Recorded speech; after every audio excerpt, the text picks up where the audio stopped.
কি করছিস দিদি? এই তো আমি এখানে আবির কিনতে এসেছি। দেখো বন্ধুরা, কত সুন্দর আবির। আর এত সুন্দর আবির আমি কোনটা ছেড়ে কোনটা নেবো আমি বুঝতে পারছিলাম না। আর এই প্যাকেটগুলো হচ্ছে গিয়ে এক একটা 10 টাকা করে, অনেক কমই নিচ্ছিল আর অনেক বেশি দিচ্ছিল। তো নিলাম। এই যে কী কী কালার নিচ্ছে, এই তুতে কালারটা, বেগুনি কালারটা আর এই রেড কালারটা, এই 3টে কালারের আবির নিলাম, আর বেশি নিলাম না। তো চলো, দেখো বন্ধুরা, আমাদের কলেজে এই যে আমাদের কলেজে বসন্ত উৎসব হবে কি। তো দেখো বন্ধুরা, দাদা দিদিরা খুব সুন্দর নাচছে।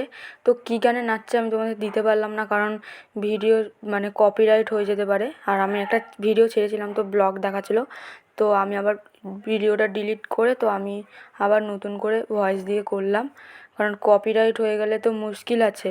তার জন্য আমি সাউন্ডটা কমিয়ে তোমাদেরকে দেখাচ্ছি। যে এখানে সব নাচ হচ্ছে, আর আমি দেখো বন্ধুরা রং মেখে পুরো ভূত হয়ে গেছি। তো দেখো বন্ধুরা, চলো এবার আমি এসেছি ফুচকা খেতে। দেখো হাতে রং নিয়ে আমি এখন ফুচকা খেতে এসেছি। তো ফুচকার থেকে আমি লোভ সামলাতে পারলাম, তো আমি ফুচকা খাই। তোমরা আরও মিনি ব্লগ দেখার জন্য চ্যানেলটা সাবস্ক্রাইব করে পাশে থেকো। আর আজকের ভিডিওটা এই পর্যন্ত। সবাইকে টাটা, বাই।